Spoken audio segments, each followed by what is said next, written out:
হুসেন সাগর lake নামটা শুনলেই মনে পড়ে যায় হায়দ্রাবাদের কথা। হায়দ্রাবাদের একটি দর্শনীয় স্থানের মধ্যে এই হুসেন সাগর লেকটা কিন্তু পড়ে। তো এই হুসেন সাগর লেক কিভাবে তৈরি হলো, কবে তৈরি হলো, এখানে কি কি আছে সবটাই এক এক করে আপনাদের সঙ্গে শেয়ার করব। তো নমস্কার বন্ধুরা, রসি বসি বাঙালিয়ানাতে আমি সুজাতা সবাইকে জানাই সুস্বাগতম। আজকে টাইটেল ও থাম্বনেল দেখে আপনারা বুঝেই গেছেন আমি হুসেন সাগর লেক নিয়েই আপনাদের সঙ্গে পুরো ভিডিওটা শেয়ার করব। তো দেখতে থাকুন আমার আজকের ভিডিও হুসেন সাগর লেক।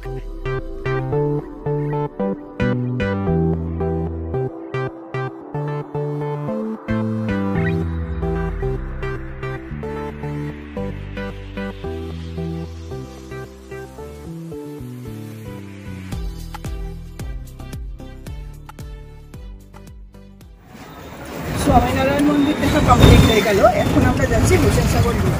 বোট রাইডটা আগের দিন করা হয়নি, লেজার শো দেখেছি, তো এখন বোট রাইডটা করবো। যাই ওখানে পৌঁছই, তারপরে আপনাদের সঙ্গে আমার বাকিটা শেয়ার করবো। ছেলে তো যথারীতি অফিসে আছে, আমরা দুজনেই আছি। ভিডিওটা দেখে যদি এতটুকু ভালো লাগে তাহলে ভিডিওটাতে একটা লাইক করবেন, বন্ধুদের সঙ্গে শেয়ার করবেন ও চ্যানেলটা যদি এখনও সাবস্ক্রাইব না করে থাকেন তাহলে অবশ্যই অনুরোধ রইল চ্যানেলটা সাবস্ক্রাইব করে পাশে থাকা বেল আইকনটা প্রেস করে দেবেন। তাহলে আমি যখনই কোনো নতুন ভিডিও আপলোড করব সঙ্গে সঙ্গে কিন্তু আপনারা নোটিফিকেশন পেয়ে যাবেন। তো আর কথা না বাড়িয়ে এবার চলুন হুসেন সাগর লেকে চলে যাই। তো এসেই গেছি আমি হুসেন সাগর লেক। হুসেন সাগর লেক আসলে কিন্তু মানুষের তৈরি একটা জলাশয় বা লেক, মানে ম্যানমেড যেটা বলা যায়। মুসি নদীকে কেন্দ্র করেই কিন্তু এই লেকটা তৈরি হয়েছে। তো হায়দ্রাবাদ বা তেলেঙ্গানার মানুষের জলের কষ্ট দূর করার জন্য তখন কিন্তু এই লেকের জলটা পানীয় জল হিসাবেই কিন্তু ব্যবহার করা হতো। কিন্তু যখন এই তেলেঙ্গানার আস্তে আস্তে ইন্ডাস্ট্রিয়ালিস্ট ডেভেলপমেন্ট শুরু হয় তখন কিন্তু এই জলটা দূষিত হতে থাকে। আর এখন বর্তমানে এই জলটা একেবারেই দূষিত আর খাবার উপযুক্ত একদমই নয়। এই হুসেন সাগর লেকটি তৈরি হয়েছিল ইব্রাহিম কুতুব শাহের আমলে। এই কুতুব শাহের ভাইপো বা জামাতা মতান্তরে তিনি ছিলেন হুসেন শাহ বালিউল্লাহ, যিনি এই লেক বা জলাশয়টি খোদাই করেছিলেন 1562 সালে। তাই হুসেন শাহ বালিউল্লাহর নামেই এই লেকটির নামকরণ করা হয় হুসেন শাহ লেক। তিনি কিন্তু তখনকার দিনের একজন ইঞ্জিনিয়ারও ছিলেন বটে। প্রথমে যখন এই জলাশয়টি তৈরি হয়েছিল, আগেই বললাম, সেটা কিন্তু হায়দ্রাবাদের জনগণের পানীয় জলের অভাব দূর করবার জন্য। কিন্তু এখন এই জলাশয়টি একদম দূষিত জলাশয়ে পরিণত হয়েছে। হুসেন সাগর লেকটি মূল শহর থেকে 2 কিলোমিটার দূরে অবস্থিত লুম্বিনী পার্কের মধ্যে কিন্তু অবস্থিত। এই হুসেন সাগর লেকের একদম মধ্যবর্তী স্থানে কিন্তু আছে একটা মোনোলিথিক বুদ্ধ স্ট্যাচু। মোনোলিথিক মানে হলো একটি গোটা গ্রেনাইট পাথরে দিয়ে তৈরি করা হয়েছিল এই বুদ্ধ স্ট্যাচুটি, যার উচ্চতা হলো 58 ফিট বা 58 ফুট আর ওজন হলো 350 টন। সম্পূর্ণ লেকটি ঘুরতে ঘুরতে লেকের চারপাশের রাস্তাটা দেখলে মনে হবে একটা নেকলেসের মতন, তাই এই রোডটার নামও কিন্তু নেকলেস রোড দেয়া হয়েছে। হায়দ্রাবাদের মুখ্যমন্ত্রী যখন এন.টি. রামারাও ছিলেন সেই সময় কিন্তু বুদ্ধ পূর্ণিমার দিনে এই বিশাল বুদ্ধ মূর্তিটিকে স্থাপন করা হয়েছিল এই হুসেন সাগর লেকের একদম মধ্যবর্তী স্থানে। এই হুসেন সাগর লেকটির জলটি পানীয়র জন্য উপযুক্ত না হলেও কিন্তু বোট রাইডিং এর জন্য কিন্তু দারুণ। এটা দিনের বেলাও যেমন ভালো লাগে আর রাত্রিবেলা তো এর শোভা দ্বিগুণ বেড়ে যায়। কেন কি, যেমন নেকলেস রোড দেখতে পাওয়া যায় তেমন এই বুদ্ধদেবের স্ট্যাচুর ওপরে একটা লেজার লাইট ইউজ করা হয়, যেটা 2-3 সেকেন্ড অন্তর অন্তর কালার চেঞ্জ হয়। একটা অপূর্ব শোভা। আর এই বোট রাইড করতে করতেই কিন্তু এখান থেকেই দেখতে পাবেন সেন্ট্রাল সেক্রেটারিয়েট হল, তারপরে দেখা যায় বিড়লা মন্দির, তারপরে আপনি দেখতে পাবেন ওয়ার্ল্ড লার্জেস্ট মার্টিয়ার মেমোরিয়াল বা শহীদদের জন্য যে সৌধ বানানো হয়েছে, সবটাই দেখতে পাবেন এই বোট রাইড করতে করতে। আর সন্ধ্যেবেলায় কিন্তু এই বোট রাইডটা কিন্তু অসাধারণ লাগে। যদিও হায়দ্রাবাদ ঘোরার উপযুক্ত সময় হলো সেপ্টেম্বর থেকে ফেব্রুয়ারি পর্যন্ত, কিন্তু যদি আপনারা এই সময় আসেন তো সন্ধেবেলা এই বোট রাইডটা করতে কিন্তু দারুণ লাগবে। ফুরফুরে হাওয়া, সেরকম চারপাশের যে আলোক শোভা এত অপূর্ব লাগবে, মনটা কিন্তু ভরে যাবে। তো আমিও সেটা উপলব্ধি করছি। আমি কিন্তু এখন বোর্ডের উপরে বসেই কিন্তু আপনাদের সঙ্গে শেয়ার করছি, আর এইখানে দাঁড়িয়েও কিন্তু আপনারা সম্পূর্ণ লেকটাকে একবার মন ভরে দেখে নিতে পারেন। তো আমি কিন্তু চলে গেছিলাম স্বামীনারায়ণ টেম্পল, সেখান থেকে এখন আমি সোজা চলে এসেছি কিন্তু লুম্বিনী পার্ক। আমি লুম্বিনী পার্ক এটা সেকেন্ড টাইম ভিজিট করলাম। প্রথম দিন এসেছিলাম লেজার শো দেখতে, আর এই যে প্রদীপের মতন যেটা দেখছেন এটাই কিন্তু শহীদদের স্মরণে একটা বড় স্ট্যাচু করে রাখা হয়েছে, সম্পূর্ণটা স্টেনলেস স্টিল দিয়ে তৈরি। তো চলুন বোট রাইডটা করি, ওই পর্যন্ত যাই, তারপরে তখন দেখো আমরা লুম্বিনী পার্কে এন্ট্রি নিচ্ছি, সে আগে আগে যাচ্ছে। চলো, এর আগের দিনও দেখিয়েছি যে এই লুম্বিনী পার্কের এন্ট্রি ফি বড়দের জন্য 20 টাকা, ছোটদের জন্য 10 টাকা, আর 4 থেকে 9 বছরের বাচ্চাদের কিন্তু ফ্রি। তো এখানে কিন্তু চেকিং করে তবেই কিন্তু ভেতরে এন্ট্রি নিতে হয়। আর তাছাড়া লেজার শো তো আমাদের দেখা হয়ে গেছিল, আজকে আমি এন্ট্রি নিলাম হলো বোট রাইড করার জন্য। তো কর্তামশাই আস্তে আস্তে চলে গেল যেখানে টিকিট কাটা হবে। তো সেখানে লাইন রয়েছে, মোটামুটি বেশ ভালোই লাইন রয়েছে, কিন্তু বেশিক্ষণ দাঁড়াতে হয়নি, ঝটপট করেই আমরা টিকিট পেয়ে গেলাম। আর ছেলে তো যেহেতু অফিসে রয়েছে, আমরা দুজনেই বেরিয়েছি। তো টিকিটটা নেওয়া হয়ে গেলে আমরা কিন্তু এবার ভেতরে এন্ট্রি নেব। আর এই যে এইটাকে আপনারা পজ করে দেখে নেবেন, এখানে কত রকমের বোর্ড আছে আর কত চার্জেস। এখানে 4 রকমের বোর্ড আছে, speed board, family board, mechanise board আর আছে ডান্সিং বোর্ড। তো মেকানাইজ বোর্ডটাই কিন্তু একমাত্র এলিজেবল ওই বুদ্ধ স্ট্যাচুতে যাওয়ার জন্য, আর বাদ বাকিগুলো কিন্তু ওখানে অ্যালাউ করে না। তো আমরা আস্তে আস্তে এবার এন্ট্রি নেব, তারপরে এবার টিকিট কেটে নিতে হবে বোট রাইডের জন্য। আর এখানে দেখুন একটা সুন্দর ফোয়ারার ব্যবস্থা করা আছে, এখানে একটা বুল মানে কোনো খেলার জিনিস, বাচ্চারা এর উপরে ওঠে, এর আগের দিনও দেখিয়েছি। আর পার্কে কিন্তু বেশ লোক আছে, অনেকে লেজার শো দেখতে আসেন, অনেকে পার্কে ঘুরতে আসেন, তাছাড়া অনেকে বোট রাইড তো করতেই আসেন। এখানে নানা রকমের দোকান আছে, খাবার দাবারের দোকান আছে, তাছাড়া এখানে ফটো ফ্রেমের দোকান আছে, তাছাড়া এখানে কিন্তু আপনারা অনেক টুকটাক গিফট আইটেমও কিনে নিতে পারেন।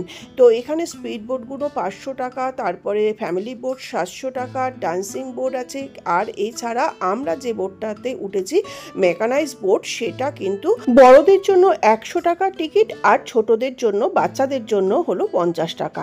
4 থেকে 9 বছরের বাচ্চাদের জন্য মনে হয় না টিকিট লাগে। তো এখানে দেখুন এই যে স্পিড বোর্ড যাচ্ছে, কিন্তু এগুলোতে তো ভীষণই ভয় লাগে বাবা, আমরা সাধারণ মানুষ, মেকানাইজ বোর্ডেই ওঠা বেটার। তো আমরা সেটার জন্যই এবার এগিয়ে চলেছি। দেখুন কর্তামশাই টিকিট কাটার জন্য আস্তে আস্তে টিকিট লাইনে দাঁড়াবে। এই যে 3 নম্বর গেটটা, এটা দিয়েই কিন্তু মেকানাইজ বোর্ডে ওঠার এন্ট্রি। তো এই যে এবার আমরা এগিয়ে যাচ্ছি, আর এখানেও কিন্তু চা কফি খাবার দাবারের অনেক দোকান আছে, এখান থেকে কিছু কিনে নিয়েও কিন্তু আপনারা বোটে চড়তে পারেন। কর্তামশাই আগে আগে এগিয়ে গেল এই যে বুকিং কাউন্টারের সামনে। এখানে দেখুন আপনাদেরকে দেখাচ্ছি, এখানে বড়দের জন্য টিকিটের মূল্য 100 টাকা, আর ছোটদের জন্য 50 টাকা। তো এখানে 2-1 জন সামনে দাঁড়িয়ে রয়েছে। এরপরে কিন্তু আমার কর্তামশাইও কিন্তু একদম বুকিং কাউন্টারের সামনেই চলে আসলো। তো আমাদের দুজনের টিকিট করে নিয়ে আমরা এবার 3 নম্বর গেটের কাছে চলে আসলাম। দেখুন এই দিদি টিকিটটা চেক করে নিয়ে আমাদের এবার ভেতরে এন্ট্রি করিয়ে দিল। আমরা ভেতরে গিয়ে ও বাবা দেখি কত লাইন, মানে আগের দিন তো অনেক রাত হয়ে গেছিলো বলে আমরা বোট রাইড করতে পারিনি, শুধু লেজার শো দেখেই চলে গেছিলাম। তো দেখুন কত লোক বোটে উঠবে বলে এখানে লাইনে দাঁড়িয়ে রয়েছে। আবার এখানে কিন্তু একটু চেয়ারেরও বসার ব্যবস্থা আছে। তো আমি তো আর বেশিক্ষণ দাঁড়াতে পারবো না বলে বসার জায়গা পেলাম, একটু বসেই গেলাম। কর্তামশাইকেও বললাম বসে যাও, কেন কি একটা বোট আসবে, লোকজন নামবে, তারপরে তো আমরা উঠবো, দেরি আছে। আর এখানে দেখুন কি অপূর্ব, এইটা খুব সম্ভবত ডান্সিং বোর্ড বা কোনো অকেশনে এটা বুকিং করা হয়। আর এই সব দেখতে দেখতেই হঠাৎ দেখি সূর্যমামা পাটে গেছে, পাখিরা কি সুন্দর তাদের নিজেদের গৃহে ফিরছে। অপূর্ব শোভা দেখতে দেখতে আমাদের লাইনটা কিন্তু আস্তে আস্তে এগোচ্ছে। যদিও এই ফার্স্ট লাইনে আমরা যেতে পারিনি, পরের বার যে বোর্ডটা সেটাতে আমরা কিন্তু চান্স পেলাম, কেন প্রচুর লোক ছিল। আর একবার চারপাশটা আপনাদের সঙ্গে শেয়ার করে নিচ্ছি। আর আমাদের পেছনে নিয়ে আরেকটা বাঙালি ফ্যামিলি ছিল, তাদের সাথে একটু গল্প করতে করতে এগোচ্ছিলাম। আর এই চারপাশের লেকটা দেখতেই তো এত অপূর্ব লাগছে, যতক্ষণ বোটটা না আসছে ততক্ষণ আর কি করব এটাই করছিলাম। আর ফুরফুরে ঠান্ডা হাওয়া, যদিও জলটা যেহেতু একদম পলিউটেড, একটু গন্ধ আসছিল, কিন্তু কিছু করার নেই। পাখিগুলো কি সুন্দর উড়ে উড়ে যাচ্ছে। আর দেখুন বোট সম্পূর্ণ ভর্তি হলেই কিন্তু চালু করা হয়। আপনাদের সঙ্গে কথা বলতে বলতে দেখুন আমরা যে বোটটাতে উঠবো সেটা যথারীতি এসে গেল। এবার আমরা এটাতে উঠবো। আর এমনি তো জল আমার ভয় লাগেই। আর এখানে কিন্তু প্রত্যেককে লাইফ জ্যাকেট পরানো হয়, আপনি চাইলে পরতেও পারেন, না চাইলে এটা স্কিপ করতে পারেন, কিন্তু আমি যেহেতু সাঁতার জানিই না অতএব পড়তে তো হবেই। আর সঙ্গে অবশ্যই কর্তামশাই আছেন, অতএব সে তো পড়াবেই। তো লাইফ জ্যাকেট পরে নিয়ে আমরা বসে গেলাম এবার। আর তারপরে কিছুক্ষণের মধ্যে সব লোক উঠে গেলেই কিন্তু আমাদের বোটটা ছেড়ে দিল। বেশিক্ষণ কিন্তু অপেক্ষা করতে হয়নি। তো লাইফ জ্যাকেট পরে দুজনে বসে বললাম যে একটু তাকাও। তো তাকানোর পরে একটা সেলফি তুলে নিলাম। সে তো এদিক ওদিক তাকায়, অবশ্য এদিক ওদিক না, এটা চারপাশটা দেখতেই এত সুন্দর লাগে না। পুরো বোটটা কিন্তু এই বুদ্ধ স্ট্যাচুকে একদম 90 ডিগ্রি অ্যাঙ্গেলে পুরোটা ঘুরিয়ে নিয়ে আসে, বেশ অপূর্ব কিন্তু লাগে। তো আমরা একটা স্টিল ছবিও তুলে নিলাম। আর এই যে দূরে যেটা দেখা যাচ্ছে এটাকেই বলে নেকলেস রোড, অপূর্ব লাগে। এটা লাইভ না দেখলে না মানে ফিল করা যায় না। ফুরফুরে হাওয়াও দিচ্ছিল, বেশ সুন্দর লাগছিল। তো বোটটা তো আস্তে আস্তে এগোচ্ছে আর আমরাও কিন্তু খুব এনজয় করছি। আর বোট থেকেই কিন্তু একদম বুদ্ধ স্ট্যাচুটা দেখা যায়, আর কালার চেঞ্জ হচ্ছে সেটাও দেখা যায়। এটা দেখতে দেখতে যথারীতি আমরা কিন্তু ওই লেকে একদম বুদ্ধ স্ট্যাচুর সামনে এসেই গেলাম। ওখানে মোটামুটি 15 মিনিট মতন থাকলেই এনাফ, ঘুরে ফিরে ছবি তুলে তারপরে আবার 15 মিনিট বাদে যখন আরেকটা বোট যায় তাতে করে কিন্তু আবার ব্যাক করে আসা যায়। তো এইভাবে আমরা আস্তে আস্তে এগোচ্ছি। আর স্পিড বোট, তারপরে আরও যেগুলো পার্সোনাল বোট সেগুলোও কিন্তু চলছিল। দেখুন যথারীতি আমরা বুদ্ধ স্ট্যাচুর সামনে কিন্তু এসেই গেছি। এরপরে কিন্তু আমরা আস্তে আস্তে নামবো। নেমেই দেখুন বুদ্ধদেবের স্ট্যাচুর নিচে কত কারুকার্য করা রয়েছে। আর এখানে দাঁড়িয়েও কিন্তু সেলফি তুলতে নিচ্ছি, কিন্তু কর্তামশাই তো এখান থেকেও চারপাশটা দেখছেন।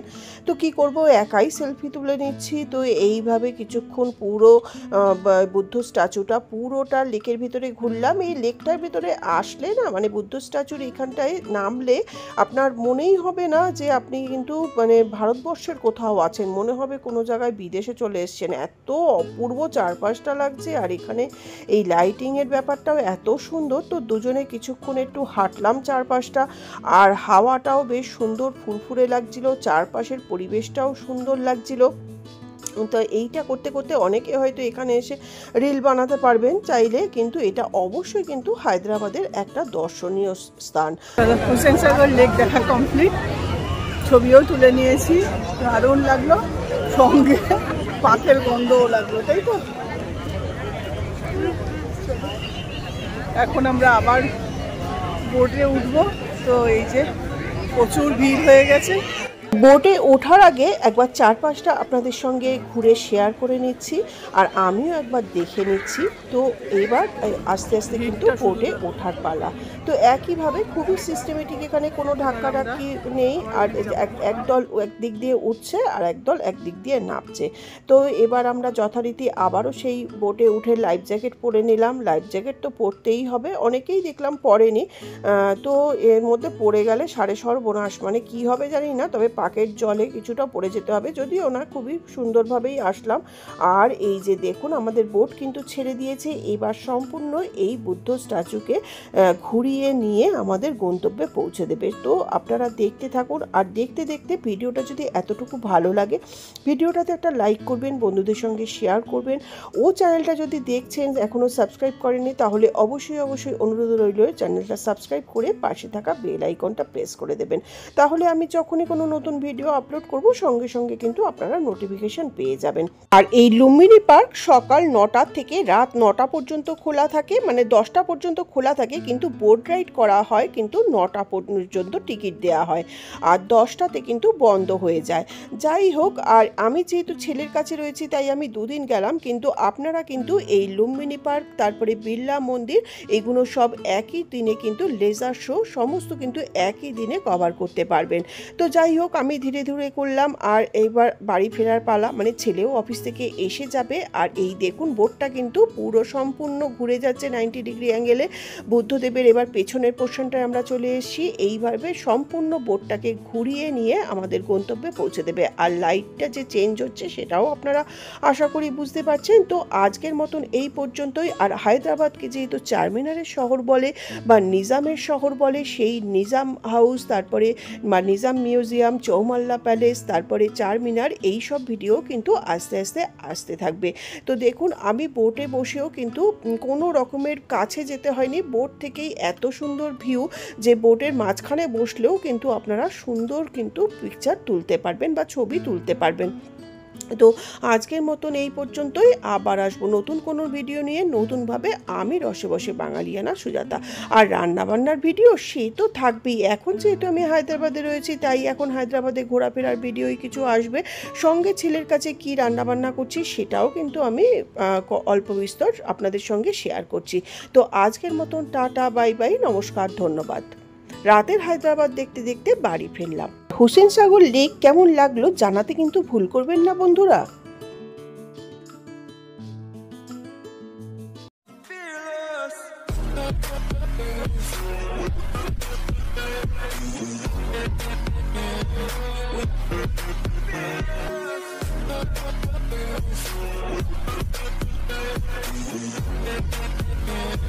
With